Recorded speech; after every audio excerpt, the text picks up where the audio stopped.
I'll now recognize myself for 5 minutes. The numbers you gave us, and just in the last 2 days, discretionary releases by ICE were 54%. The total was 46,422. The Chaffetz rulings, you said, were 2/3 of the reason, and yet the numbers you gave us show that it's less than 10%. Your microphone, please. I don't know which numbers you're looking at. You're the one that said that 2/3 of the reason that you release people is based on a Supreme Court decision. The numbers you gave us just 2 days ago show that that number is actually less than 10%. The numbers we gave you, sir, were for 2015?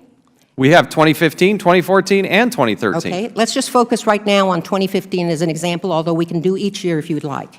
19,723, there was 19,723 criminal releases. Let me ask you another way. No, because the if I may media, finish, no, because you've just left an impression that more than that has happened. No, 11% were Chaffetz releases.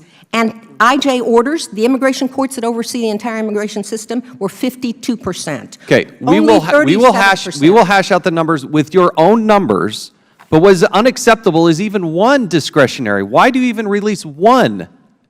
Why do you even release one person? Because of the statute the Congress has given us. No, it's not. It's discretionary on your part, and you're not doing it. You took more than $100 million and let it go to other purposes outside of the Immigration Customs Enforcement. You're not maximizing the amount of money that you want in order to get to the beds that is mandated under the law. And you've asked for $185 million less for detention and transportation. You're not going to be convincing us that you're dedicated to removing these criminal aliens. If I may answer your question? Well, yes, go. You have said here only a certain number of convictions even, they're primarily convictions, offenses with convictions, are subject to mandatory detention. And this is where you're totally wrong. You have somebody who commits homicide, yes, we want them deported. That's the law. Then put it in the statute, sir, because in the statute say if they do not commit one of those offenses that are specifically enumerated, including aggravated felonies, then these people are not subject to mandatory detention, which you specifically outlined here. When I say you, I mean the Congress. The rest you say, okay, ICE, you will then make a determination based on what the judges, federal judges of this country make every day, and that is based on flight risk and harm to public safety or potential harm to public safety. You will decide which ones can be released. And there's a whole list of categories there that are harm to public safety, including those that commit homicide, that you went ahead and released anyway. And so that law is crystal clear. You are making these discretionary choices in releasing these people out into the public, and they're committing more crimes. And I don't understand why you don't deport them. Use as an excuse these countries that won't accept them. Here's my question for you. Based on Section 243D of the Immigration Nationality Act, how many times have you recommended to the State Department in writing that these countries are, according to the law, on being notified by the Attorney General that the government of the foreign country denies or unreasonably delays accepting an alien, and then it goes on, that the Secretary shall order the consular officers in that foreign country to discontinue granting visas or non-immigrant visas? How many times have you made that recommendation to the Attorney General or to the State Department? I don't have the precise number, but we have. Have you ever? Yes, we have, sir. We have a Which memorandum. countries, right off the top of your head, which countries have you recommended that I can't tell you off the top of my head. When will you get me that information? I can get it to you within a week, sir.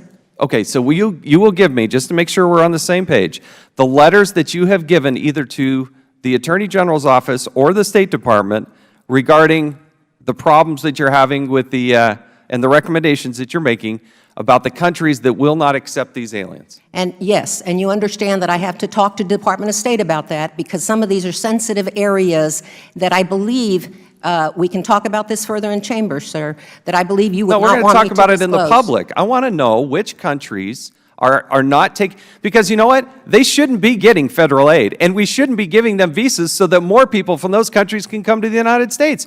I don't know what you think is so sensitive about that, but I want you to prioritize Americans rather than those other countries. That's what I want to hear. I want to know that the citizens of our states are your #1 priority, and put it out there in the public. Let's know and understand which countries are not taking back the criminals that came here illegally and should be deported back into their country. Let me remind you, sir, that the Department of State is the one that issues visas, withholds aid. We don't have money to give aid to countries. That's not what we do. I know, but we do have a memorandum of understanding with the Department of State where we say we are going to recommend to you certain steps, but we have it in a step-by-step procedure because this is a complicated world, I think you all understand, and we have to look at each country separately. Syria and Iraq, that's a pretty hopeless that's your job situation in trying to return those immigrants to those countries. Do you really think Syria and Iraq is your job and your responsibility to make that determination? Here's what the law says, and I'm quoting, "On being notified by the Attorney General that the government of a foreign country denies or unreasonably delays accepting an alien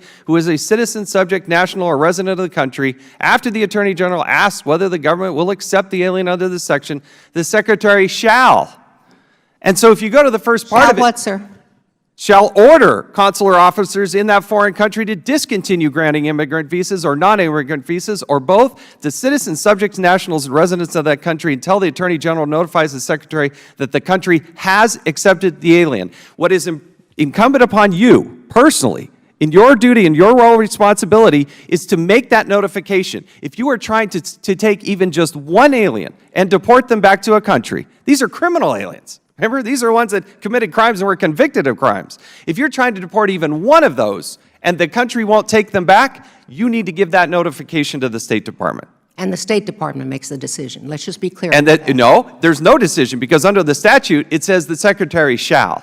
And so it starts with you. And if you don't give them that notification, it doesn't work. My time has expired. I want to have, within a week's time, all of those letters, since you've been in office, that you have sent to the State Department and or Attorney General, telling them where there's a problem. And I don't want to hear about this excuse any further.